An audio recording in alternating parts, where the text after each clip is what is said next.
Everyone, आज फिर हम फैक्टराइजेशन के बारे में पढ़ने जा रहे हैं। कल दो टाइप पढ़े थे। जब फर्स्ट टर्म और थर्ड टर्म जो है, इस दोनों का प्रोडक्ट जो है वो पॉजिटिव हो, और एक केस में मिडिल टर्म पॉजिटिव और दूसरे केस में क्या था, मिडिल टर्म निगेटिव है। अब है जो फर्स्ट टर्म और थर्ड टर्म, इस दोनों का जो है प्रोडक्ट जो है वो निगेटिव हो। पॉजिटिव वाला कल पढ़े थे, अब निगेटिव हो, और इसमें भी दो केस आएगा, अगर मिडिल टर्म पॉजिटिव हो और मिडिल टर्म निगेटिव हो। तो देखिए, जैसे एक एग्जाम्पल लेते हैं, जो x square minus x plus 12, x square minus x minus 12, एक क्वेश्चन ये लेते हैं, और दूसरा क्वेश्चन लेते हैं x square minus x square plus x plus 30। तो यहां पर देखिए, फर्स्ट टर्म आपका क्या है, फर्स्ट टर्म आपका एक्स स्क्वायर है, थर्ड टर्म आपका क्या है, इक्वल टू माइनस 12, और जब हम प्रोडक्ट करेंगे, इसको मल्टीप्लाई करेंगे, तो प्रोडक्ट हमारा होगा minus 12 x square, which is negative. यहां पर भी हम देख रहे हैं सेकंड केस में, इसमें फर्स्ट टर्म क्या है, माइनस एक्स स्क्वायर है, थर्ड टर्म आपका क्या है, 30 है, और इसका जो प्रोडक्ट हो जाता है that is equal to minus x square को 30 से गुना कीजिएगा तो माइनस 30 एक्स स्क्वायर, ये भी आपका निगेटिव है। तो यहां पर फर्स्ट टर्म और थर्ड टर्म दोनों का जो प्रोडक्ट है वो निगेटिव है। अब हमको देखना है, इसमें देख रहे हैं जो मिडिल टर्म निगेटिव है, इसमें मिडिल टर्म पॉजिटिव है। इसमें हमारा मिडिल टर्म क्या है, मिडिल टर्म हमारा निगेटिव है, जबकि इसका मिडिल टर्म जो है हम देख रहे हैं जो पॉजिटिव है, मिडिल टर्म पॉजिटिव है। तो अब यहां पर या तो मिडिल टर्म को दो टर्मों में स्प्लिट कर दीजिए, ऐसे स्प्लिट कीजिए जो उनका योग जो है वो मिडिल टर्म के बराबर हो जाए, उनका एडिशन या सब्ट्रैक्शन, और मल्टीप्लीकेशन जो है वो माइनस 12 एक्स स्क्वायर के बराबर हो जाए। जैसे माइनस एक्स कैसे आ जाए, माइनस एक्स हमको आ सकता है कैसे, 6x माइनस 5x, या माइनस 6x प्लस 5x करेंगे तो माइनस एक्स आएगा, 6x माइनस 5x एक्स आ जाता है। लेकिन इस दोनों को गुना करते हैं हम तो क्या आता है, माइनस 30 एक्स स्क्वायर आ जाता है, क्योंकि हमको लाना है कितना, माइनस 12 एक्स स्क्वायर। यहां पर दो टर्म ऐसा करना है जिसका एडिशन या सब्ट्रैक्शन से ये माइनस एक्स भी हो जाए, और उसका जब उस दोनों टर्म को हम मल्टीप्लाई करेंगे तो माइनस 12 एक्स स्क्वायर हो जाए। यहां पर दो टर्म ऐसा हमको फाइंड आउट करना है जिसके एडिशन या सब्ट्रैक्शन से हमको प्लस एक्स मिल जाए, और मल्टीप्लीकेशन से हमको माइनस 30 एक्स स्क्वायर मिल जाए। एक ये चीज है। या दूसरी बात, माइनस 12 एक्स स्क्वायर का दो ऐसा फैक्टर फाइंड आउट करेंगे जिसके एडिशन या सब्ट्रैक्शन से हमको माइनस एक्स मिल जाए, या फिर यहां पर जैसे माइनस 30 एक्स स्क्वायर है तो इसका दो ऐसा फैक्टर फाइंड आउट कीजिए जिस दो फैक्टर को हम एडिशन या सब्ट्रैक्शन से हम प्लस एक्स ले आए। तो यहां पर देखिए 12x माइनस 12 एक्स स्क्वायर है, तो 12 तो 4 दिया 12 होता है आपका, तो 4x और 3x करेंगे तो 12 एक्स स्क्वायर। अब चूंकि यहां पर माइनस है, माइनस एक्स है, तो 4x और 3x में जो बड़ा होगा उसको हम माइनस साइन के साथ रख लेंगे, और दूसरे को हम, छोटे वाले को हम क्या करेंगे, प्लस साइन से रख लेंगे। तब क्या होगा, जो माइनस 4x और 3x प्लस 3x मल्टीप्लाई करेंगे तो माइनस 12 एक्स स्क्वायर भी हो गया, और इसको जो जोड़े तो हमको रिजल्ट आ जाएगा minus x, it is equal to minus x. तो इसको देखिए, x square minus x minus 12 equal to x square minus 4x plus 3x। अब इसको जोड़िएगा तो आपको क्या आ जाएगा, माइनस एक्स आ जाएगा, और मल्टीप्लाई कीजिएगा तो माइनस 12 एक्स स्क्वायर, क्योंकि फर्स्ट टर्म और थर्ड टर्म को जो मल्टीप्लाई करते हैं तो उतना आना चाहिए। माइनस 12 एक्स कॉमन लेते हैं तो that is x minus 4, plus 3 common लीजिएगा तो दैट इज एक्स माइनस 4। जो कॉमन लेते हैं उससे हम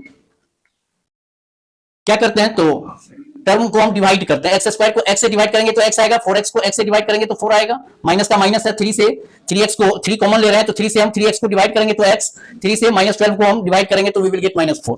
अब इस दोनों में आपका कॉमन है x माइनस 4, और यहां पर x plus 3, x minus 4 common लीजिएगा तो x बचेगा, और फिर प्लस 3 आपका बचेगा। So your answer is x minus 4 into x plus 3। अब इसमें देखिए, it is minus x square plus x plus 30, इस दोनों का प्रोडक्ट माइनस 30 एक्स स्क्वायर है, तो 30 कैसे आ सकता है, x और 30x से। अगर हम फैक्टर की भी बात करें, ऐसा भी हो सकता है जो 2x और 15x से भी हमको 30 आ सकता है, 3x 10x से भी आपको 30 आ सकता है, 4 का नहीं होगा, हाँ 5x और 6x इससे भी आपको 30 आ सकता है, 30x स्क्वायर। एक्स स्क्वायर है तो एक्स गुना एक्स एक्स स्क्वायर और 30 और एक माइनस एक प्लस रखेंगे तो आ जाएगा। लेकिन अब देखिए 30x और x को जोड़िएगा तो आपको या तो 31 आएगा या घटाइएगा तो 29x आएगा। 2x और 15x जोड़िएगा तो 17x, घटाइएगा तो 13x आएगा। चाहे प्लस में लाइए चाहे माइनस में लाइए, ये आपके ऊपर है।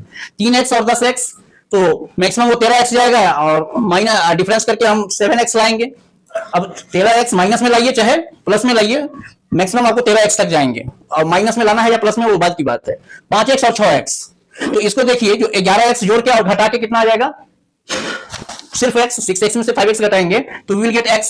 अब यहां पर है देखिए, अब ये 6x है, एक 5x है, अगर हम इसको प्लस में रख लें और इसको माइनस में रख लें तो क्या होगा, 6x minus 5x that will be plus x, और इस दोनों को मल्टीप्लाई कीजिएगा तो 6 पंचे 30 x स्क्वायर और माइनस प्लस गुने माइनस माइनस, तो इसको मल्टीप्लाई कीजिएगा तो we will get minus 30x square. तो that is equal to minus x square plus 6x minus 5x plus 30। अब देखिए इसमें x अगर कॉमन ले लें, x अगर कॉमन ले लें तो that is minus x plus 6, minus 5 अगर कॉमन ले लें तो क्या हो जाएगा, माइनस 5 कॉमन लीजिएगा तो x, और 30 को माइनस 5 से आप डिवाइड कीजिएगा तो यू विल गेट माइनस 6।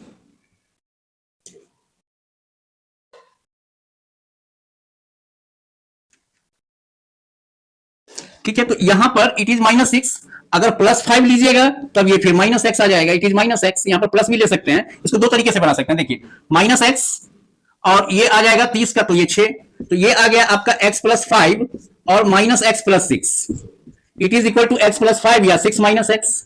अब यहां पर क्या हुआ है, इस स्टेप पर थोड़ा सा आपको कंफ्यूजन हुआ होगा। अगर हम माइनस x कॉमन ले लेते हैं, यहां पर यहीं पर ही माइनस अगर कॉमन ले लेते हैं तब क्या हो जाएगा हमारा, तब देखिए क्या होता है, तो यही है question, minus x square plus x plus 30। तो अगर आप minus x square plus 6x minus 5x plus 30, ठीक है, इसमें माइनस x कॉमन लीजिएगा तो यू विल गेट x, और 6x में आप माइनस x से डिवाइड कीजिएगा तो you will get minus 6। Minus 5 common लीजिएगा तो दैट इज x, माइनस 6 ये भी आ जाएगा क्योंकि 30 बटा माइनस 5 कॉमन लिए हैं तो दैट इज 5 छक्के 30, माइनस 6 आपका आ जाता है। तो that is equal to minus x minus 5 into x minus 6, या फिर इसको हम कह सकते हैं माइनस एक्स प्लस 5, इसमें भी माइनस कॉमन ले लिए तो इट इज माइनस, और ये एक्स प्लस 5 और ये एक्स माइनस 6, तो ऐसे भी आप सॉल्व कर सकते हैं। ठीक है, माइनस कॉमन ले लिए एक्स प्लस 5 और एक्स माइनस 6, दोनों तरीका सही है, कोई भी तरीका गलत नहीं है, आपको जैसे बनाना हो वैसे बनाइए। तो यहां पर हमको मेन ये था, जो अगर मिडिल टर्म निगेटिव है तो दो फैक्टर है, जैसे देखिए माइनस 12x स्क्वायर तो एक 4x 12x स्क्वायर अगर सिर्फ हम कहें तो 4x और 3x, अगर मिडिल टर्म माइनस है तो बड़ा वाला को माइनस रख लीजिए, मिडिल टर्म प्लस में है तो यहां पर देखिए 6x और 5x है तो इसमें बड़ा वाले को प्लस रखिए। ये असल सीखना है हमको, जो मिडिल टर्म अगर फर्स्ट टर्म और थर्ड टर्म दोनों का प्रोडक्ट निगेटिव हो, तो अगर मिडिल टर्म भी निगेटिव हो तब जो हम ये जो है आपका मिडिल टर्म निगेटिव है, और इसको अगर आप दो फैक्टर में फाइंड आउट करते हैं, दो फैक्टर इसका फाइंड आउट करते हैं तो उसमें बड़े वाले को आप माइनस रख लीजिएगा और छोटे वाले को प्लस। यहां पर भी अगर ये मिडिल टर्म प्लस में है तो माइनस 30x स्क्वायर था तो प्रोडक्ट आपका माइनस 30x स्क्वायर था, इसका जो फैक्टर आप फाइंड आउट करेंगे तो उसमें बड़ा वाले को आप प्लस में रखिएगा और छोटा वाले को आप माइनस में रखिएगा, आराम से आपका क्वेश्चन बन जाएगा।